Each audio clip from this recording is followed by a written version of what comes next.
Access to justice in Kenya is still a very challenging thing for women and their children, basically because the government has yet to put in resources to ensure that everybody can be able to access justice in Kenya.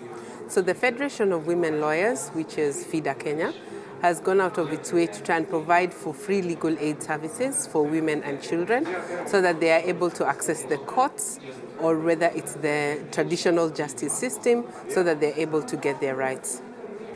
Self-representation of women in court is a key technique, because we found out that the numbers of women who want to get justice in court are many, more than the number of advocates that we have at FIDA Kenya.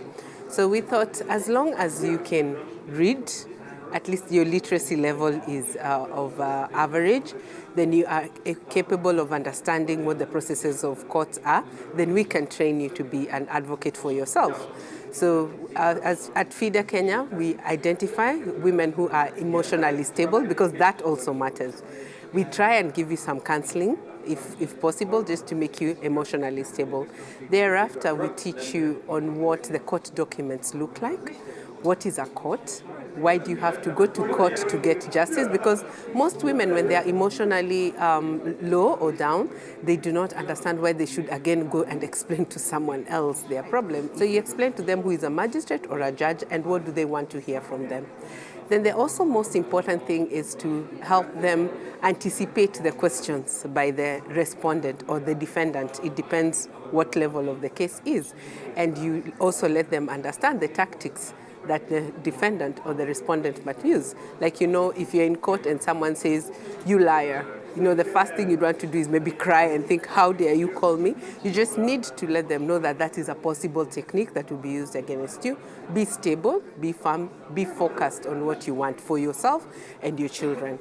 And then we also teach them how to explain to the judge without making assumptions that the judge understands what they were going through in their homes.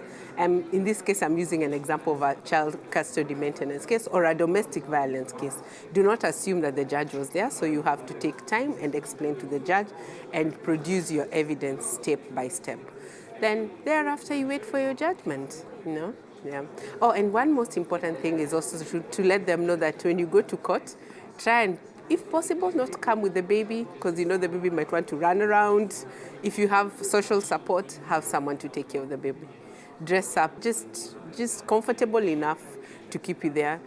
Take some breakfast, just to be strong. You don't want to be there hungry and confused. So very small tips, but tips that matter. At FIDA Kenya, it's been for the last 15 years. When we identified this innovation and we thought we can try women. In 6 weeks' time, you're able to make this lady understand, the concepts. And then every time she leaves the courtroom, every time she's from a court session, she passes by the office and you go again through what they were told, what is the next step, what they should expect. Yes. So far, it's quite successful.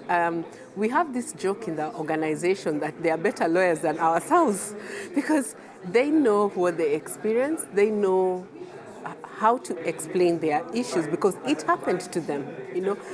When you have a lawyer, sometimes the lawyer has to ask the court for permission to further consult you as a client. Is that true, what the respondent has said, or the defendant, or the true facts that are coming up?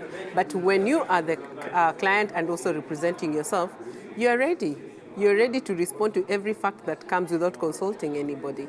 So they have better success rates, especially in custody and maintenance cases and domestic violence. They have more success rates than when they have lawyers representing them.